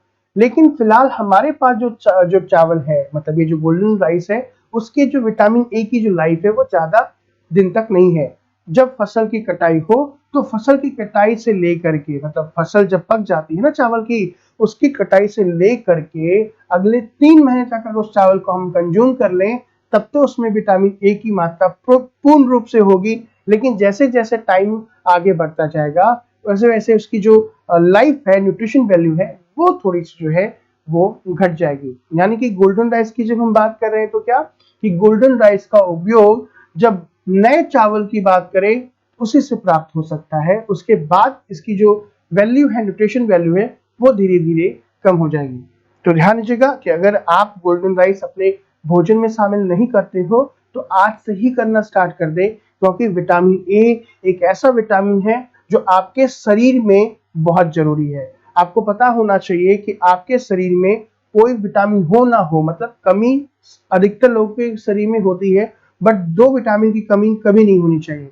कौन कौन सा, मैं आपको बता देता हूं कि पहला जो विटामिन है वो विटामिन ए और विटामिन सी। विटामिन ए और विटामिन सी सबसे जरूरी और एसेंशियल विटामिन है। क्यों? क्योंकि विटामिन ए क्या करता है, हमारे शरीर में इंफेक्शन से लड़ने में मदद करता है। हमारी बॉडी में कोई भी अगर डिजीज होती है, कौन सी डिजीज? फॉरेन बॉडी के द्वारा, यानी कि हमारे शरीर के अंदर में किसी भी अन्य वाहक के द्वारा, अन्य कैरियर के द्वारा, जैसे मान सकते हो कि मलेरिया हो गया, मतलब कोई भी ऐसी बीमारी जो बैक्टीरिया, वायरस, फंगस के द्वारा होती है, वो हमारे शरीर के अंदर में आके इन्फेक्शन क्रिएट करती है, जिसकी वजह से हमारे शरीर में बहुत सारी बीमारियां क्रिएट हो जाती है। तो ऐसे इन्फेक्शन से लड़ने में विटामिन ए बहुत मदद करता है। और मान लो कि अगर आपकी बॉडी में कहीं पे कोई घाव हो जाए, समझ में आ रहा है, कहीं छिल जाए, घाव हो जाए, तो ऐसी कंडीशन में विटामिन सी क्या करता है, उस घाव को जल्दी भरने में मदद करता है। तो अगर आपकी बॉडी में अगर इन्फेक्शन है या कहीं घाव है, तो अगर आप चाहते हो कि मेडिसिन अच्छे तरीके से वर्क करे और कम समय में आप अपनी बॉडी से इन्फेक्शन को और घाव को भरने में मदद ले सकें, तो अपने खाने में विटामिन ए और विटामिन सी की मात्रा बढ़ा दीजिए। आप यकीन मानिए कि जो बीमारी 10 दिन में सही होने वाली हो किसी साधारण मेडिसिन के द्वारा, वो बीमारी 7 से 8 दिन में ही सही हो जाएगी, अगर आप अपने खाने में प्रॉपर तरीके से विटामिन ए और विटामिन सी का यूज करते हो। तो आप सभी, मैंने बताया ना कि विटामिन ए, रिसर्चर कहते हैं क्या कि अगर आप 1 कप, छोटा सा कप, ज्यादा नहीं कि भाई इतना सा चावल खाना है, अगर आप अपने खाने में 1 कप गोल्डन राइस का उपयोग करते हो तो 50% विटामिन ए की जो रिक्वायरमेंट होती है, डेली रिक्वायरमेंट, वो पूरी हो सकती है। Is it clear? Sir Bijnor में खाते हैं, बिल्कुल, बहुत अच्छे, बहुत जगह खाते हैं जी, बिल्कुल। विटामिन ए और विटामिन सी बहुत ही जरूरी विटामिन। तो चलो राइस की बात कर रहे हैं, तो राइस बेसिकली कहाँ पे, मतलब देखो, राइस की बात करें तो पूरे के पूरे वर्ल्ड में जो राइस है उससे संबंधित कुछ करंट है वो भी एक बार देख लेते हैं। Rice, international rice research institute, कई बार अगर आप पेपर की बात करें, मतलब स्टेट पीसेस की बात कर लो या फिर वनडे एग्जामिनेशन की बात कर लो, कई बार क्वेश्चन आता है कि इंटरनेशनल राइस रिसर्च सेंटर कहाँ पे है, ठीक है, और ये क्या करता है, तो मैं बता ही देता हूँ कि जो इंटरनेशनल राइस इंस्टीट्यूट है, ठीक है, IRI, ये और उसके पार्टनर ने, ठीक है, उसके पार्टनर कौन? फिलीपींस राइस रिसर्च इंस्टीट्यूट और बांग्लादेश राइस रिसर्च इंस्टीट्यूट, इन लोगों ने मिलकर के, किन लोगों ने? पहला क्या? इंटरनेशनल राइस रिसर्च इंस्टीट्यूट और उनके partner Philippines rice research institute और बांग्लादेश राइस रिसर्च इंस्टीट्यूट, इन तीनों ने मिलकर के जो है गोल्डन राइस को IRI कैंपस, यानी कि इंटरनेशनल राइस इंस्टीट्यूट के कैंपस में गोल्डन राइस को सफलतापूर्वक क्या करा है? उपजाया है, उसकी खेती करी है नई वेरिएंट की। नई वेरिएंट का मतलब कि इसमें अधिक मात्रा में विटामिन ए होगा। देखो गाइस, अगर हम बात करें कि ये जो संस्था है, इन संस्था का जो एम है, जो उद्देश्य है, वो ये है कि जितने भी चावल खाने वाले देश हैं हमारे इंडिया के अंदर में, उन्हें क्या हो? अधिक मात्रा में अच्छी क्वालिटी का राइस मिले, ताकि जो विटामिन ए हुआ या फिर चावल खाने से जो न्यूट्रिशन मिलता है वो उन्हें प्रॉपर तरीके से मिल सके। अगर आप बोलोगे कि ये जो IRI है, मतलब इंटरनेशनल राइस रिसर्च इंस्टीट्यूट है, ये एक क्या है, एक नॉन प्रॉफिट ऑर्गेनाइजेशन है, ठीक है, नॉन प्रॉफिट रिसर्च भी, एक नॉन प्रॉफिट एक ऑर्गेनाइजेशन है, रिसर्च एंड एजुकेशनल इंस्टीट्यूट है चावल को लेकर के, जिसे जो है 1960 में फोर्ड एंड रॉकफेलर फाउंडेशन के द्वारा किसके सहायता से, फिलीपींस गवर्नमेंट की सहायता से निर्माण किया गया था, इसकी नींव रखी गई थी। Is it clear? Golden rice की किस्में कौन सी है? गोल्डन राइस के नाम से ही आती है बच्चे। इज इट क्लियर या नहीं क्लियर? दूसरा गाइस, अगर हम बात करें, ये जो इंस्टीट्यूट है इसका हेडक्वार्टर कहां पे है, लॉस बनोस फिलीपींस, ठीक है, और इसके ऑफिस जो है, मतलब ये जो इंटरनेशनल राइस रिसर्च इंस्टीट्यूट है, इनकी जो ऑफिस है वो कितना है, एशिया और अफ्रीका के 17 देशों के अंदर में। तो बहुत बड़ी संस्था है, और ये संस्था क्या है, नॉन प्रॉफिट है, इसे प्रॉफिट नहीं चाहिए, बस इसका एम क्या है कि जितने भी देश के अंदर में जो लोग चावल खाते हैं वहां पे उनकी आपूर्ति प्रॉपर ढंग से की जाए। तो क्या यहाँ पर ये टॉपिक समझ में आया? हम चावल से रिलेटेड कुछ और फैक्ट्स की बात भी कर लेते हैं, ठीक है। ये करंट से, मतलब देखो आप एग्रीकल्चर बायोटेक्नोलॉजी की बात कर रहे हो, और आप उसमें बात कर रहे हो कि बायोटेक्नोलॉजी का उपयोग एग्रीकल्चर में कैसे कर सकते हैं, और साथ में मैं कुछ करंट को भी जोड़ पा रहा हूँ। तो अब करंट जैसे अभी मीथेन ऑक्सीडाइजिंग बैक्टीरिया, ये भी चावल की खेती से संबंधित है, तो मैंने इसे अपने नोट्स में यहाँ पे डाल दिया। इसी तरीके से आप भी जब अभी कोई भी चावल से संबंधित कुछ पढ़ो कि भाई चावल से संबंधित क्या है, कोई नोट्स, मतलब कोई न्यूज आया है, आप उसको अपने नोट्स में डाल लो, ठीक है, क्लियर है। इसी तरीके से क्लियर बोलते रहे ताकि मुझे भी लगे कि हाँ सच में क्लियर हो चुका है, क्लियर।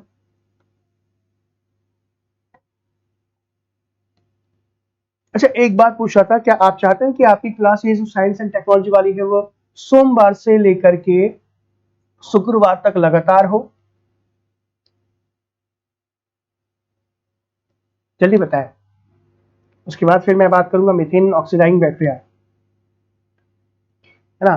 पता है आपको, अभी आपके यूपी पीसीएस में इससे संबंधित सवाल आया था, मीथेन से संबंधित, ये इसी बार आया था, 2019 या 20 की बात कर रहा हूं मैं। कैसे इंटरलिंक करना है वो भी मैं बताऊंगा ना बाद में।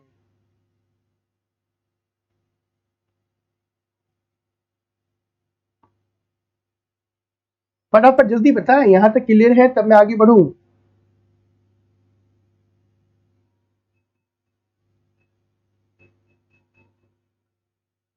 बिल्कुल, तो चलो कोशिश करेंगे मंडे टू फ्राइडे हम साइंस की क्लास करके फटाफट खत्म कर लेते हैं ना। क्लियर है, क्लियर है, क्लियर है, बिल्कुल।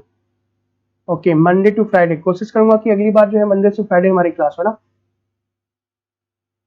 विनीत सर, बाकी क्लास भी होनी चाहिए, बाकी क्लास लगभग लगभग हो चुकी है विनीत, आप एक बार प्लेलिस्ट में जाके देखें। चलिए, मीथेन ऑक्सीडाइजिंग बैक्टीरिया क्या है, क्या क्या इसके मतलब जरूरी फैक्ट है जो आपको पढ़ना है वो देख लेते हैं। देखो गाइस, अभी जो है हम बात करें अघरकर रिसर्च इंस्टीट्यूट ARI के जो साइंटिस्ट, अघरकर रिसर्च इंस्टीट्यूट कहाँ पे है, पूना में है। ध्यान दीजिएगा, इस प्रकार के क्वेश्चन भी आपके कहाँ पे आते हैं, पेपर में, पीटी के अंदर में, खास करके जितने पीसेस के पेपर होते हैं वही। हाँ बिल्कुल, जल्दी से जल्दी होना चाहिए। अंजलि, बाकी सब्जेक्ट लगभग हो चुका है। हाँ, नैनो टेक्नोलॉजी पढ़ाऊंगा आशा, सारे टॉपिक, ठीक है। तो अघरकर इंस्टीट्यूट है, जो अघरकर रिसर्च इंस्टीट्यूट की जब हम बात करें तो वहां के जो साइंटिस्ट ने क्या किया, एक विशेष प्रकार के बैक्टीरिया जिसका नाम क्या है, मीथेनोट्रॉपिक बैक्टीरिया है, उनमें से 45 प्रकार के डिफरेंट स्ट्रेन को आइसोलेट किया है। मतलब कि जो मीथेनोट्रॉपिक बैक्टीरिया है ना, उसके जो है 45 डिफरेंट प्रकार के जो स्ट्रेन है उनको अलग किया गया है। अब बोलोगे सर ये अलग क्यों किया गया है, क्या बेनिफिट इससे? तो गाइस बेसिकली जो मीथेन ऑक्सीडाइजिंग बैक्टीरिया होती है, देखो मीथेन ऑक्सीडाइजिंग बैक्टीरिया जिसका नाम क्या बोल सकते हो, मीथेनोट्रॉप्स, ये एक प्रकार का बैक्टीरिया है। ये क्या है कि grow on methane as their sole source of carbon और एनर्जी। ये जो मीथेन ऑक्सीडाइजिंग बैक्टीरिया, जिसको मैंने क्या नाम दिया है, मैंने नहीं, मतलब उसका नाम है मीथेनोट्रॉप्स बैक्टीरिया, ये क्या करते हैं, अपने मेन जो मुख्य रूप से अपने आप को ग्रो करने के लिए, अपने आप को वृद्धि करने के लिए जो उन्हें कार्बन और एनर्जी की आवश्यकता होती है, उसके लिए वे पूर्ण रूप से मीथेन पर क्या होते हैं, आश्रित रहते हैं। जैसे जैसे जैसे मैं क्या बोलूं आपको, जैसे हम सभी जो है अपनी एनर्जी लेवल को बरकरार रखने के लिए किस पर निश्चित होते हैं, कार्बोहाइड्रेट पे। तो उसी तरीके से ये जो बैक्टीरिया है मिथेनोट्रॉप्स बैक्टीरिया, वो क्या करने के लिए, अपने आप को वृद्धि करने के लिए, ऊर्जा प्राप्त करने के लिए, कार्बन प्राप्त करने के लिए किस पर निर्भर होता है, मीथेन पर जो है वो निर्भर होता है। मीथेन जो है उनका क्या है, सोर्स ऑफ एनर्जी बोल सकते हो। बेसिकली क्या है गाइस कि ये जो बैक्टीरिया मिथेनोट्रॉप्स की बात करें, ये क्या है कि जो मीथेन, जो चावल के जो प्लांट्स की बात करते हैं, चावल के प्लांट से निकलने वाले जो मीथेन के इमिशन को वो कम करते हैं, और साथ में क्या करते हैं कि चावल के वृद्धि में काफी पॉजिटिविटी लाते हैं। देखो मेरी बात सुनो, हमें अच्छे तरीके से पता है कि जब हम चावल की खेती करते हैं, जहां पर चावल की खेती होती है वहां पर मीथेन की मात्रा सबसे ज्यादा होती है, ठीक है। और मीथेन जो है वो आपको ग्लोबल, जो मीथेन ग्लोबल वार्मिंग के लिए भी जिम्मेदार है, आपको पता होना चाहिए। ग्रीन हाउस गैसेस की बात, ग्रीन हाउस गैसेस भी कहते हैं। तो जब हम चावल का प्लांट यूज करते हैं, चावल का प्लांट जब हम यूज करेंगे, मतलब लगाएंगे, तो चावल के प्लांट से, चावल के खेत से इसकी मात्रा, मीथेन की मात्रा जो है बहुत ज्यादा निकलती है। तो वहां पर अगर हम इस प्रकार के बैक्टीरिया का यूज करते हैं, तो चावल के खेत से अगर मीथेन बहुत ज्यादा मात्रा में निकलेगा, तो ये प्रकार के बैक्टीरिया, इस प्रकार के बैक्टीरिया उस मीथेन की मात्रा को कम कर देंगे। क्या कर देंगे, कम कर देंगे। और जिससे क्या होगा कि जो मीथेन, जो चावल की फसल होगी, उसकी वृद्धि काफी अच्छी तरीके से हो पाएगी। आया समझ में। मीथेन जो है क्या है, एक प्रकार का मोस्ट ग्रीन हाउस गैस है, सेकेंड मोस्ट हाउस, जो मीथेन क्या है, second most important green house gas है, किसके बाद, कार्बन डाइऑक्साइड के बाद। और ध्यान रखेंगे ये 26 टाइम मोर, मतलब 26 गुना ज्यादा पावरफुल है कार्बन डाइऑक्साइड से। हालांकि है तो ये सबसे ज्यादा second most important green house gas carbon dioxide के बाद, लेकिन 26 गुना ये काफी महत्वपूर्ण है। ये जो मिथेनोट्रॉप्स बैक्टीरिया है वो कहाँ पे होंगे, वो जो भी चावल के रूट्स हैं, मतलब जो चावल की फसल है, अगर आप इसे चावल की फसल की बात करो, तो चावल की फसल की जो जड़ें होती हैं, चावल की फसल के जड़ों के पास ये बैक्टीरिया रहते हैं। चावल की फसल के बाहर के बहुत सारे बैक्टीरिया होते हैं जड़ों पे, लेकिन ये जो बैक्टीरिया देखो, छोटे छोटे बैक्टीरिया, ये क्या है, चावल की जड़ों के पास होते हैं। और वो क्या करते हैं, वृद्धि करने के लिए वो मीथेन का यूज करते हैं, जिससे मीथेन की मात्रा कम हो जाती है। क्लियर है। पॉलिटी का अभी बहुत सिलेबस रह गया है, ज्योग्राफी रह गया है, इकोलॉजी रह गया है। अच्छा ठीक है, देखते हैं। बाकी बाकी जो हमारी टीम है, मतलब जो ये कोऑर्डिनेट कर रहे हैं, उनको मैं आपके ये जो आपके सवाल है, मतलब आपकी प्रॉब्लम है, मैं बता दूंगा उनको। ध्यान दीजिएगा, चावल के खेत में मीथेन कैसे आता है, ऑब्वियसली सी बात है, ये बात भी जानना जरूरी है। हमें अच्छे तरीके से बताएगा इसकी, जितने अन्य फसल की बात करते हैं, तो जितने भी अन्य फसल, मतलब गेहूं बोल लो, चना बोल लो, मटर बोल लो, सब्जा बोल लो, तो इनको जो जमीन चाहिए ना, उनको जमीन सूखी चाहिए, मतलब नमी नमी होनी चाहिए जमीन, पानी नहीं होनी चाहिए। लेकिन अगर हम बात करें क्या चावल के लिए, तो चावल के लिए कैसी जमीन चाहिए होती है, चावल के लिए वैसी वैसी जमीन चाहिए जो पूरी तरीके से पानी से लबालब भरी होती है। ये तो हमें अच्छे तरीके से पता होगा। अब क्या है कि जहां पर अगर मान लो खेत में तो बहुत सारे वेस्ट भी होते हैं ना, बहुत सारे छोटे छोटे खरपतवार भी होते हैं। तो खरपतवार अगर वहां पे है, और अगर हम वहां पानी बहुत ज्यादा मात्रा में डाल देंगे, तो होगा क्या, जो खरपतवार होगा वो पानी के नीचे सड़ जाएंगे, और अंदर जाने के बाद वहां पे क्या होना स्टार्ट होगा, एनारोबिक डिग्रेडेशन होना स्टार्ट होना होगा।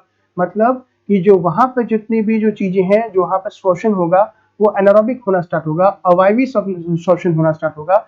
और वहां पे जितने भी ऑर्गेनिक जो मैटर है, वो आगे जाके किसमें कन्वर्ट हो जाएंगे, मीथेन के अंदर में कन्वर्ट हो जाएंगे। यानी कि चावल की खेती करने पर वहां पे जितने भी खरपतवार हैं, वहां पे जितने भी पौधे हैं, वो गल जाएंगे, और गलने पर वहां पर क्या होना स्टार्ट हो जाएगा, वहां पर अवायवीय श्वसन होना स्टार्ट हो जाएगा, जिसके तहत जो है आपका मीथेन जनरेट होना स्टार्ट हो जाएगा। क्या आपको पता है कि टोटल अगर हम पूरे वर्ल्ड की बात करें, तो ग्लोबल मीथेन इमिशन की जब बात करते हैं, तो चावल की जो खेती होती है, वो टोटल मतलब जो पूरे विश्व की बात करें तो पूरे विश्व में जो मीथेन, जैसे मीथेन जरूरी नहीं है कि चावल की खेती से, जो दीमक की बॉम्ब भी होती है ना उससे भी निकलती है, जो गाय खाती है ना गोबर, गाय का गोबर निकलता है उससे भी मीथेन निकलती है।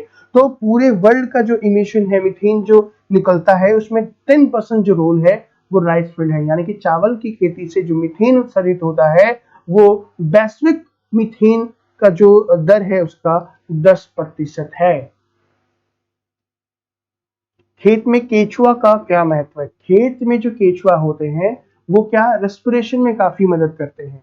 केचुआ क्या करते हैं कि वो ऑर्गेनिक वेस्ट को खाते हैं, मतलब जो भी वहां पे ऑर्गेनिक वेस्ट होगा, कार्बनिक जो अपघटित पदार्थ होगा उसको खा करके उसको क्या करते हैं अलग अलग, मतलब उसका जो वेस्ट प्रोडक्ट होता है वो वेस्ट प्रोडक्ट जो होगा वो प्लांट के लिए उसका काम करता है, क्या बोलते हैं उसको, खाद का काम करता है, साथ में रेस्पिरेशन करने में भी मदद करता है उसको, मतलब जो स्पंज का काम करता है। मट्टी जो होगी, अगर मान लो मट्टी वो नहीं होगी, फुलफली नहीं होगी, फुलफली का मतलब क्या बोलो, बुरबुरी नहीं होगी, सॉरी फुलफली नहीं, बुरबुरी अगर नहीं होगी तो ना जड़ सांस नहीं ले पाएंगे, ऑक्सीजन नहीं जा पाएगा, तो केचुआ उसमें मदद करता है, बहुत सारी चीजें मदद करता है। सर राइस से इथेनॉल बनेगा, मैं बताऊंगा अभी राइस से इथेनॉल बनेगा या नहीं बनेगा।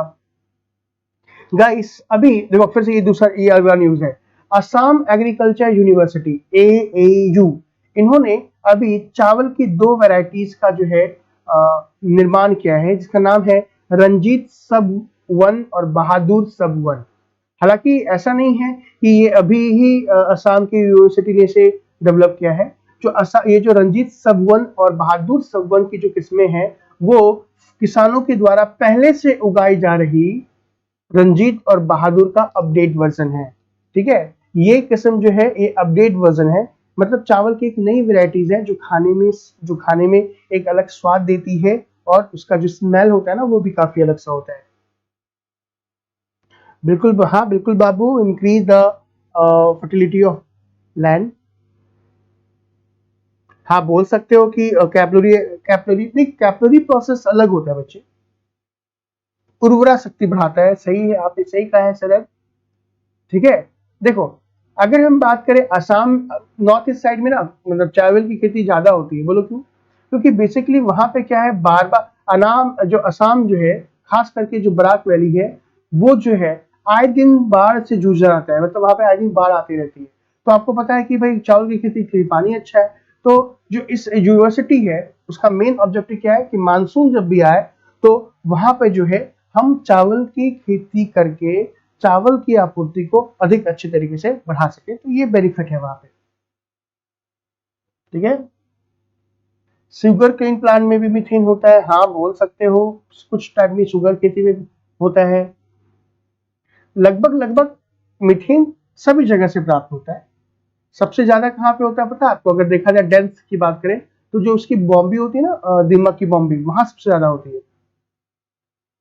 देखो ये तो चलो हम बात की थी जीएमओ फूड्स की बात कर रहे थे ना थोड़ा बहुत, अब इसके डिसएडवांटेज क्या है,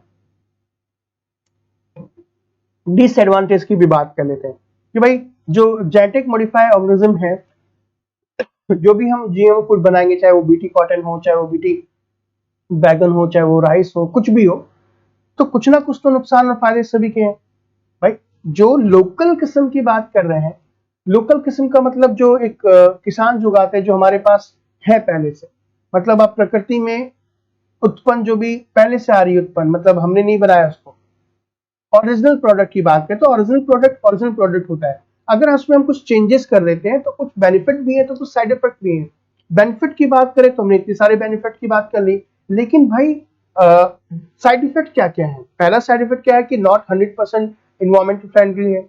मान लो बीटी कॉटन की बात करते हैं, तो बीटी कॉटन हमने लगा तो दिया, क्योंकि बीटी कॉटन को क्या कर रहा है, एक विशेष प्रकार का वॉल्वम लैपिडोप्टेरोड जिसको बोल रहे थे, वो क्या कर रहा है, वो नुकसान पहुंचा रहा है, उससे वो मर जा रहा है। लेकिन क्या आने वाले समय में ऐसा नहीं हो सकता है कि वो प्लांट से संबंधित अगर वो प्लांट कोई और भी खाए, मतलब जरूरी नहीं है कि वो विशेष प्रकार का बैक्टीरिया कीड़ा ही मरे, हो सकता है कि किसानों के लिए जो लाभदायक कीट है वो भी तो मर सकते हैं, या सुनो, वो भी तो मर सकते हैं ना। बहुत सारे कीट ऐसे हो सकते हैं जो लाभदायक होते हैं, वो भी मर सकते हैं, तो कहीं ना कहीं ये इन्वायरमेंट के तो सही नहीं है। दूसरा अगर मैं आपसे बोलूं इसके डिसएडवांटेज के बारे में, तो एलर्जी। भाई ब्राउन यूनिवर्सिटी एक ऐसी यूनिवर्सिटी है जो इस पर रिसर्च कर रही थी कि भाई ये जो जीएमओ क्रॉप है, क्या उसके साइड इफेक्ट हमारी बॉडी में भी हो सकते हैं? हाँ, हो सकते हैं। हो सकता है कि हमने जो जीन को ट्रांसप्लांट करके, जीन को एक पौधे के अंदर में डाल करके हमने जो क्रॉप बनाया है, जो पौधा बनाया है, जो खाने वाली फसल बनाई है, निर्माण किया है, हो सकता है वो जब हम उसको खाए तो रिएक्शन हो सकता है।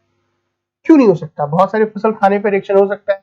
उसका एडवांस वर्जन है, वो भी हो सकता है रिएक्शन, उससे भी रिएक्शन हो सकता है। तो कहीं ना कहीं जो हम यूज कर रहे हैं ये जो जीएमओ क्रॉप जो हमारे पास है, जैसे टमाटर आजकल खा रहे हैं, हम खीरा खा रहे हैं, ये सारे मार्केट में हाइब्रिड है, सबके अंदर में क्या है, जेनेटिक मॉडिफाई है, तो एलर्जी भी हो सकती है। इसके अलावा लोअर लेवल बायोडाइवर्सिटी। भाई एक बात बताओ, हम आने वाले समय में जैसे मान लो कि एक लोकल, जैसे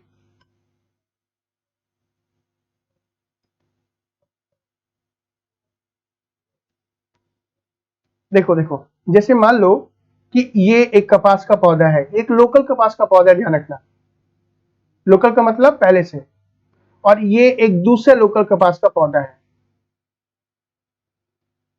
हमने क्या किया, इन दोनों के गुणों को मिला करके ये पौधा बना लिया। फिर आने वाले समय में इसका करेक्टर मिला करके ये पौधा बना लिया। आने वाले समय में इसका इसका बना करके ये बना लिया। मतलब हम क्या करते जा रहे हैं कि जो जो लोकल प्रजाति थी उनके उनमें हम क्या करें, अलग अलग प्रजाति को मिक्स करके हम आगे बढ़ाते जा रहे हैं। तो आने वाले समय में ऐसा भी तो हो सकता है कि जो जो मेन प्रजाति है, जो मुख्य प्रजाति थी, जो लोकल प्रजाति है, उस पर निर्भरता पूरी तरीके से खत्म हो जाए, या वही पूरी तरीके से खत्म हो जाए। तो अगर ऐसा हुआ तो भाई इस प्रजाति पर निर्भर रहने वाले जो जीव हैं वो भी तो नष्ट हो जाएंगे। कोई, आपको तो पता है कि हमारा एक चेन है, एक लाइफ साइकिल है जो चलती रहती है। तो कहीं ना कहीं क्या होगा कि जो बायोडाइवर्सिटी है उसमें भी कमी देखने को मिलेगी। हम क्या करेंगे आने वाले समय में, हम अपने फायदे के लिए वैसे प्लांट उगाएंगे कि जो मतलब आनुवांशिक रूप से संशोधित होगा। फिर बाद में हमें लोकल प्रजाति की जरूरत नहीं होगी। क्यों? क्योंकि लोकल प्रजाति की उर्वरकता क्षमता भी जो होगी वो कम होगी, वो कम मात्रा में क्या करेगी, क्रॉप्स को देगी। तो भाई क्यों उगाएंगे? लेकिन उस पर निर्भर रहने वाले जीव जो होंगे वो भी तो धीरे धीरे नष्ट हो जाएंगे। तो कहीं ना कहीं उसका जो असर होगा वो हमारे बायोडाइवर्सिटी पे होगा। तो ये भी तो एक खतरा है कि हम बोलने को तो एडवांस बनते जाएंगे, लेकिन आने वाले समय में उसका जो है दुष्प्रभाव देखने को 100% मिलेगा। हाँ, मीथेन को भी फ्यूल के रूप में यूज करते हैं। मैं आपको बताऊंगा E20 फ्यूल क्या होती है, बहुत अच्छे तरीके से बताऊंगा, परेशान ना हो आप। दूसरा कि भाई स्वाद में चेंजेस आ रहा है। देखो स्वाद में चेंजेस, इसको आप बहुत अच्छे तरीके से बोल सकते हो। अगर आपने कभी क्या खाया होगा, लोकल खाया हो। लोकल का मतलब क्या, जो लोकल चीजें होती हैं, लोकल चीजें इन द सेंस, सॉरी, देसी टमाटर खाया होगा। तो देखो देसी टमाटर खट्टा होता है, इसमें स्वाद होता है।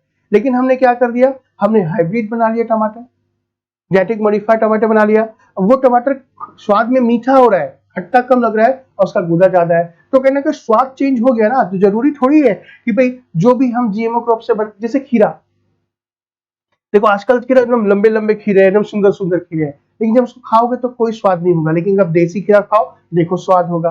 तो भाई अगर हम जीएमओ क्रॉप बना रहे हैं तो जरूरी नहीं है कि उसके स्वाद में भी हम उसके स्वाद को मेंटेन कर सके। स्वाद में भी कहीं ना कहीं क्या देखने को मिलेगा, एक चेंज देखने को मिलेगा। Result clear? स्वाद में भी कुछ देखने को चेंज मिलेगा। तो कहीं ना कहीं जो है ये जो है इनके साइड इफेक्ट है, डिसएडवांटेज है जीएमओ क्रॉप्स के। तो आज जो हमने बात करी क्लास में, मतलब कुछ जो एग्रीकल्चर में बायोटेक्नोलॉजी का यूज कैसे किया जा सकता है। सो आई थिंक आपको बहुत अच्छे तरीके से समझ में आया होगा। कोई क्वेश्चन है तो आप मुझे पूछे, वरना आज की क्लास को हम यहीं पे समाप्त करते हैं। Rat, snake and bird died by Jain Modi, मतलब क्या है बच्चे? मोहित, नमस्कार बच्चे। तो चलिए आज की क्लास हम यहीं पे रखते हैं। आई थिंक आपको आज की क्लास समझ में आई होगी। कोई भी क्वेश्चन है आप मुझे फटाफट क्वेश्चन पूछे, उसके बाद आज की स्ट्रीम खत्म करेंगे, फिर दूसरी क्लास आपकी जो होगी आपसे ज्वाइन कर लेना। और हाँ, कल भी क्लास में 3 बजे से लेकर के 4:30 बजे तक ही होगी।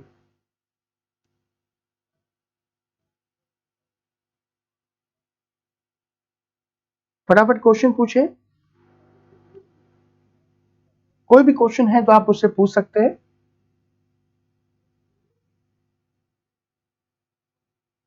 जी बिल्कुल सर, हमने देसी टमाटर बिना खाद और कीटनाशक के उगाया, स्वाद में बिल्कुल अंतर होता है, और कहीं ना कहीं जो देसी है वो ज्यादा अच्छा है। हालांकि जो आजकल जितने भी क्या बोलते हैं इसको जीएमओ आ रहे हैं, वो केवल उत्पादकता बढ़ाते हैं, ठीक है, कहीं ना कहीं स्वाद में और बाकी चीजों में चेंजेस होता है। बायोफ्यूल कैसे बनाया जाता है वो भी बताऊंगा। बायोफ्यूल बताऊंगा मैं, E20 फ्यूल क्या है, बायोफ्यूल है, क्या होता है वो भी बताऊंगा। Yes sir, I ask one question please, या पूछे अंजलि।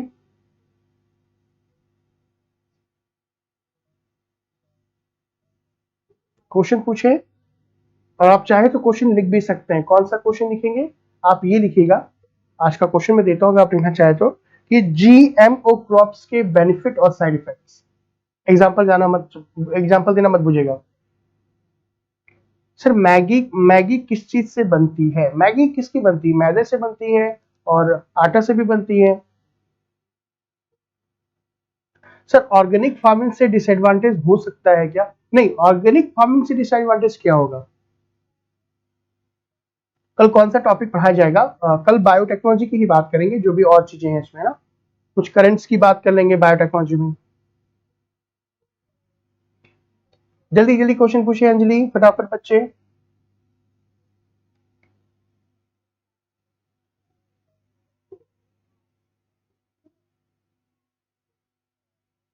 वो सर वो एक्चुअली क्या है, वो कीट लग जाता है बच्चे।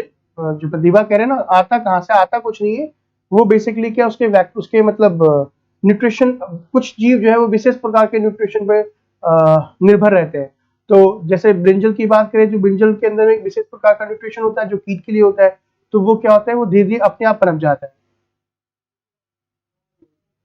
सर हाइब्रिड विटामिन वेजिटेबल या फ्रूट से विटामिन में भी डिफरेंस, हाँ बिल्कुल हो सकता है, बिल्कुल हो सकता है।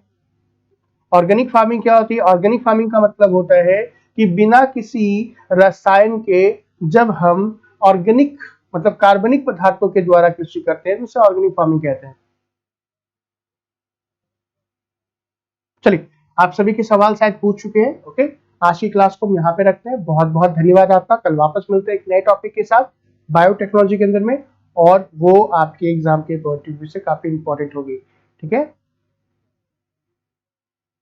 सो भाई thank you so much, bye, take care. Video को लाइक करना ना भूलें, और आगे की क्लास के लिए अपडेट रहे। और आप में से जितने भी स्टूडेंट जो मेरी पुरानी वीडियोस नहीं देख पाए, पुरानी क्लास नहीं ले पाए, वो क्लास जरूर ले लीजिएगा, क्योंकि आपके बहुत सारे सवालों के जवाब जो आज की क्लास में मैंने बताया वो उन क्लास से मिल जाएगा। हाँ होते हैं, हाइब्रिड विटामिन में, हाइब्रिड में भी विटामिन होते हैं। थैंक यू नीलम। तो विटामिन सी कैसे होगा, मैं समझा। विटामिन सी का मतलब क्या बच्चे? हाँ क्योंकि लो इसलिए होते हैं ना, क्योंकि ज्यादा उत्पादन हो रहा है ना कम दाम में। विटामिन सी कैसे होगा, मैं समझा नहीं बच्चे। आप मुझे कल कल की क्लास में पूछना, आपका सवाल क्या था? ठीक है, okay, thank you so much, thank you, bye bye, take care, bye bye. Like जरूर कर देना वीडियो को।